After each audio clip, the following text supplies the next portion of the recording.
Welcome to the Land Your Bet Sports Betting Show.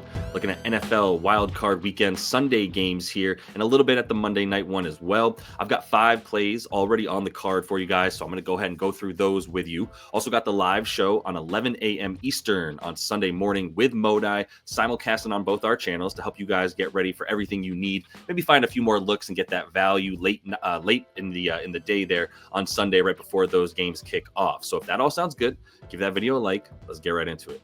Let's kick it off with a guy who I tried to help my fantasy team make it this year with the stack with Josh Allen.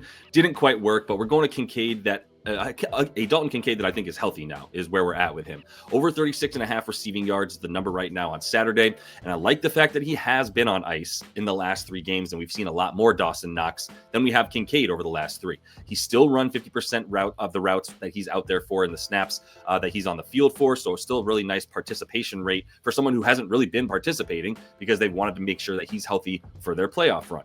Well, even before he got hurt, right, we still saw him as a top-tier tight end who just wasn't finishing the play, but he was very much so a part of the offense. 6th in target rate, 2nd in unrealized air yards, and 1st in deep target rates. So the volume numbers for him have been there for the whole season. We've had the ability for him to get those numbers. He just hasn't finished the play, like I said. Well, with his health now much, much improved, I think we're going to see him a little bit more like the playoff man that we saw last year. Just needed 3 receptions to get 59 yards.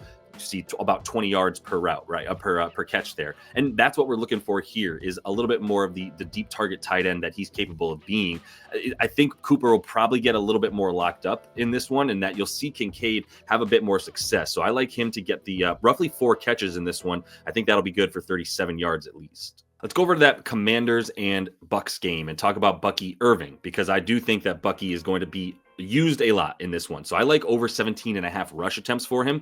I also kind of like the receiving because I still think you're getting some value on him in terms of the receiving stuff as people still probably see Rachaad White as more of the third down or the receiving back. But I think at this point, we've just got to bank on Bucky Irving being out there for the massive snap share load that he's had over the course of the last 2 to 3 weeks as they've geared him up for the playoffs, right?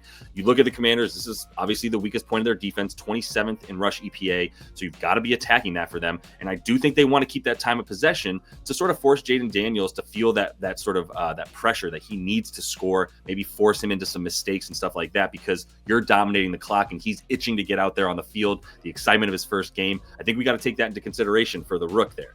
Since week 10 for Bucky Irving in this Bucks offense, they are number 2 in rush EPA on the early downs, anytime before third basically, which is when Bucky shines, right? We know even if Rachaad White does come in, maybe steal a few of the downs from him over the course of the game and a few of the third down plays here and there where Bucky's getting rushed a lot. Maybe they come across a third down and they need Rachaad White. Fine. But in the early downs, Bucky is doing all of the work, and he's doing a really good job of keeping those drives going so he continues to get those rush attempts. And like I said, to kind of kick things off here, I do think Tampa Bay's game plan is control the clock, limit the rush on the other side as well for them, where they don't want Jaden Daniels going off, obviously B-Rob and Eckler as well doing their thing.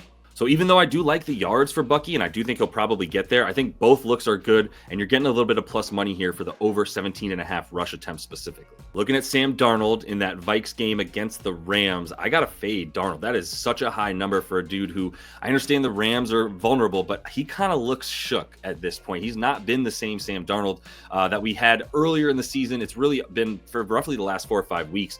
And in this last game against Detroit that they obviously needed, couldn't pull it together. And that is a team that you might think is pretty similar, actually, in terms of Detroit's pass defense at this point. Not that different from the Rams' weak pass defense. And they still couldn't really get much done last week. I still think he's in that same spot here. We're seeing ghosts, hearing ghosts, the stuff he used at MetLife. I know we're not in New York, but either way for this one, it does seem like in these big games, this is not where you'd want to take an over on Sam Darnold. I don't think this should be as high as 270 for him.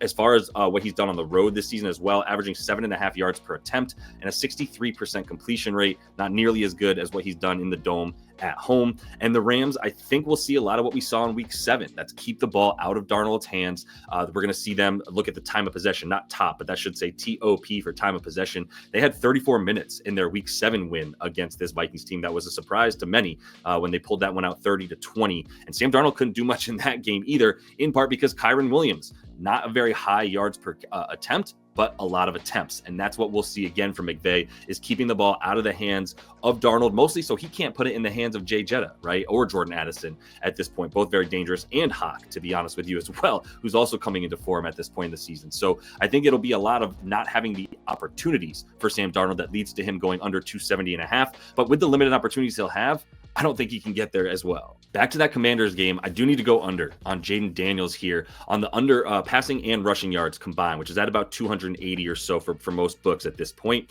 And if you look at this Tampa Bay defense, it's getting healthier, and it's been good, really, for the last roughly, let's say, like 8 weeks or so, 7 weeks.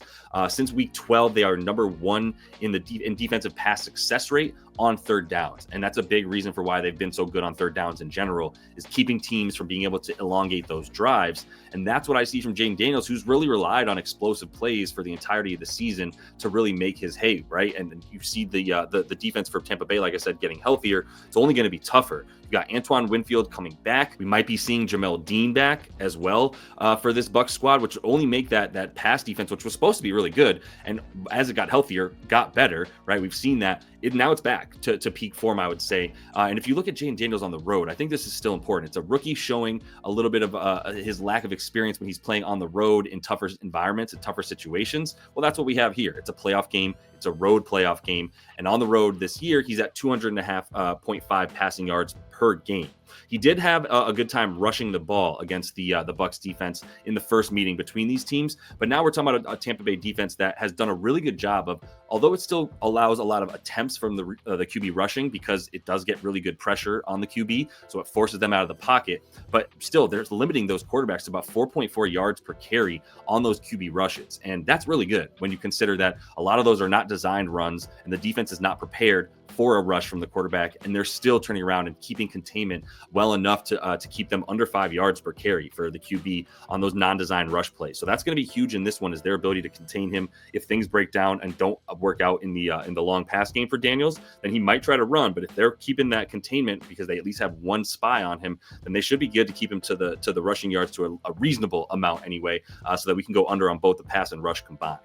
Back to that Broncos game, I do think Marvin Mims on the other side of the ball here for the Broncos is going to have a good time as well. I'm taking him on the long reception, although I think you can still beat his receiving yards in general if you want to go over. So I'm actually taking two bets here. Over 19.5 is the core prop for his longest reception. But if you take 30.5 yards as well, that is plus 200 at least that you should be getting on that 2-1 there. And the interesting thing is he's been incredible over the course of the last roughly 7 games, but on the season, he's led the NFL in average separation per route run, and average yards after catch per catch made. So his yak per catch is awesome, as we know. A lot of that is because he's receiving balls behind. He's like getting bubble screens, backwards passes at times that seem like rushes. So I think that's going to be what we see here, is a bit of a short passing game for Nix and company, using Marvin Mims a ton. Not only has he gone over the 19.5 long reception in 6 of the last 7 games, he's gone over the 30.5 yard longest reception in 6 of the last 7 games, getting at least one reception for 31 yards in all of the last 6 of the last 7, I should say.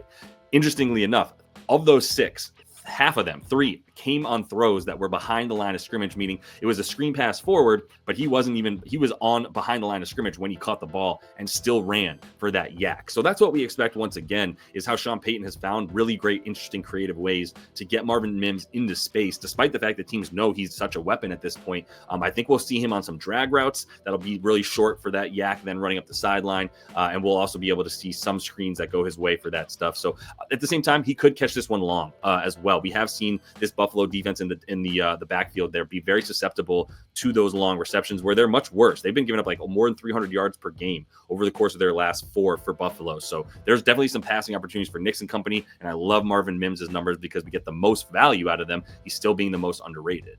All right, make sure you are subscribed and check out the video we'll have with Modi live show, 11 a.m. Eastern here on Sunday. Best of luck with all your bets on Saturday as well. Until I see y'all next, happy betting.